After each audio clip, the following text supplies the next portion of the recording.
It would be very singular, wrote Voltaire, that all nature, all the planets should obey eternal laws, and that there should be a little animal 5 or 6 feet high who, in contempt of these laws, would act as he pleased, solely according to his caprice.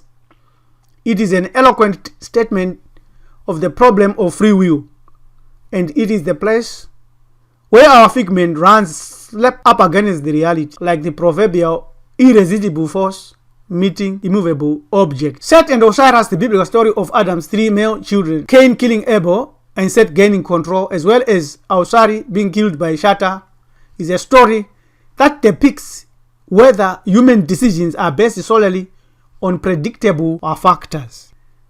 Do we really have a free will? What is free will? We should start by learning the standard terminology associated with the term free will and the debates that have accompanied it. Will means the function of choosing. Constraining causes force people to act against their will. How do we know we have free will? Are human decisions based solely on predictable factors? The nature of free will. Sir Isaac Newton is really the pioneer of the modern scientific method which we still use today to logically deduce the processes of nature. The principle he discovered is that everything in the physical world is deterministic. That is, everything that happens can be explained as being the direct natural outcome of the forces involved. There are very precise laws of physics at work that determines exactly how the world runs. Deterministic and randomness. With the advent of quantum mechanics and the exciting discovery of the 20th century at the micro level of subparticles physics, the world is not so deterministic. It's actually random. What does this mean?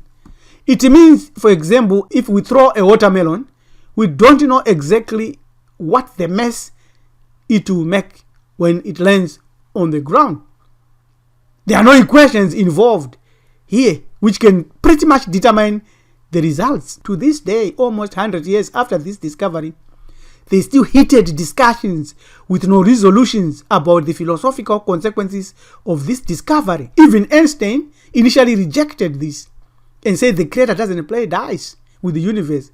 So science lives with these 2 possible explanations of what causes something to happen: determinism, that is mechanical laws of nature, as well as randomness. There is a third factor: free will. Free will introduces a third elemental cause, the human or muntu factor. By describing free will as the mechanism that allows man to be the master of his relationship with the creator and the laws, the lesson is the ability to make independent moral and spiritual choices. Independent means neither a random nor a byproduct of other forces. Let's examine a typical free will choice.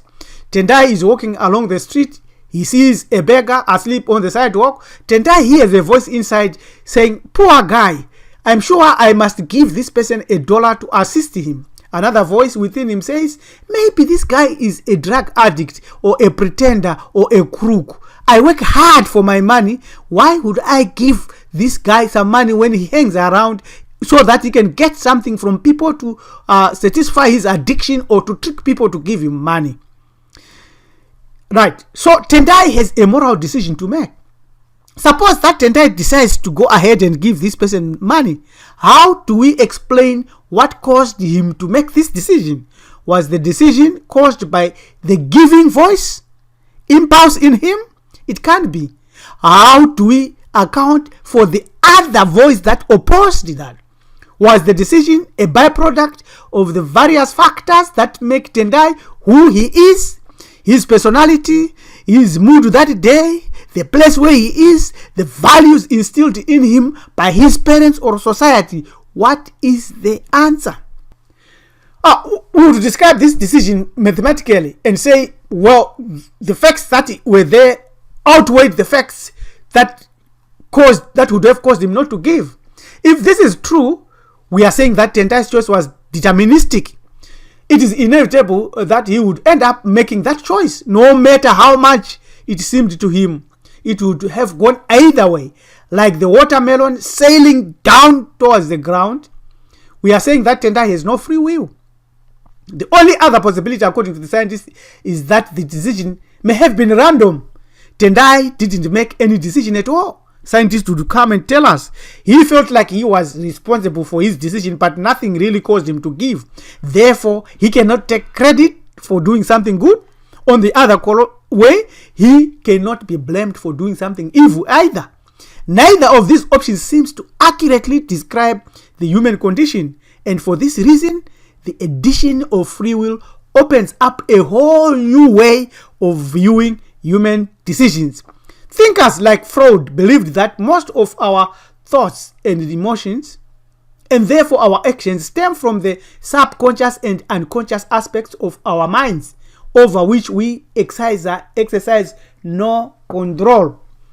How do we as Bantus face these challenges? On one hand, it is difficult to deny Freud's observation that we are not in full control of our decisions. We get angry and have a hard time calming ourselves down. We treat obsessive compulsive disorders under the pretext that the patient has behaviors that they cannot control. And yet at the same time, we know that if the secular psychological, biological view of man is correct and that we are indeed not in control, then we should never feel guilt or never have jealous for anything bad we do, nor proud of anything we accomplish. After all, it's in our genes, personality, or social conditioning. Some ideas to digest. Free will is considered as a philosophical term of art for a particular sort of capacity within rational agencies to choose a course of action from various alternatives. Then there are issues of ownership. Harry Frankfurt, 1982, represents an insightful as well as original way of thinking whereby free will is suggested as the central thematic differentiation of humans from animals. One may want to eat a candy, but they think about it and they stop from eating that candy. So that's ownership. They own their health, they own the decision. Then self-mastery, rightly ordered appetite. Some theorists are much impressed by the cases of inner psychological compulsion and define freedom of will in contrast to this phenomenon. For such thinkers, true freedom of the will involves liberation from the tyranny of base desires and acquisition of desires for good. Spiritual wrinkles. A large portion of Christian, Hebraic, and Islamic philosophical writing on free will that determines the lives of millions of black people adhered to was written within an overarching spiritual framework, according to which the Creator is the ultimate source, sustainer of everything else. Some of the thinkers draw the conclusion that the Creator must be a sufficient, wholly determining cause for everything that happens. Such thinking puts the Creator in a quandary of knowing exactly what we are going to decide, and therefore we are automatons and no free will at all, which is impossible, which can't be. Read our book to look at this in a manner and in a way that is totally and completely different from either the deterministic, the randomness, or even the popular free will ideology popularized by people and thinkers today. Hence, those who believe that the Creator is omnidetermining typically are compatibilists with respect to freedom, and this is theological determinism. But those who suppose that the Creator's sustaining activity and special activity of conferring grace is only a necessary condition on the outcome of human free choices need to tell a more subtle story on which the omnipotent Creator's cooperative activity can be given as an explanation prior or a priori to human choice. Our book again deals with that, deals with the issues of prayer, of fasting, origin of religion, and many get this book from Amazon and start it and then push it in contradistinction to the issues of free will that are popular in many philosophical thinkers as well as practitioners, Hebraic, Jewish, Christian, Islamic, or even some Bantu thinkers or atheists. The questions on the remote nature of the Creator and to whom we should address our prayers and our thinking on this issue of free will, we recommend this book.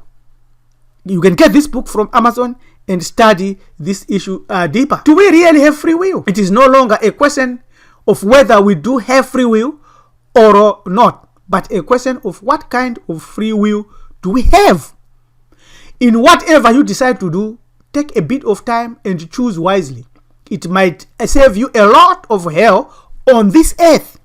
The wise will always take these words to the heart and meditate on them day and night. Preserve your culture and support your race. One aspect of our culture is African religion, which is found in a wide range of languages, societies, beliefs, and culture. And we know that early Africans were monotheistic and recognized the superior creator who was remote.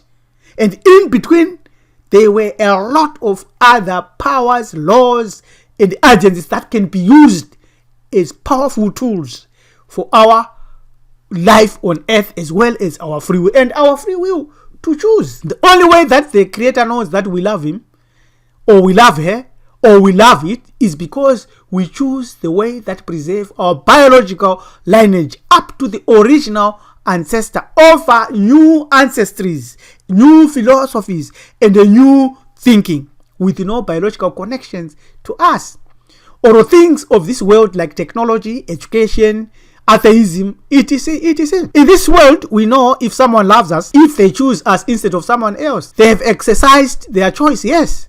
If the Creator allowed us no choice, He would never know whether or not we truly love Him. We would never be able to exercise any experience on this earth. It is time we combine our efforts and use our free wills to build our nation again. Philosophers and spiritualists do agree at a point the existence of the Creator and His powerful gift that He gave or she gave or it gave to humanity, free will. It is time for us to exercise this free will. Subscribe to our channel, Hamid Hebrew Ethics Marifado Development Organization. This is our email, join@marifado.com. Let us work and raise our nation up again. This is Preacher by LM Dumizulu. Have a good day.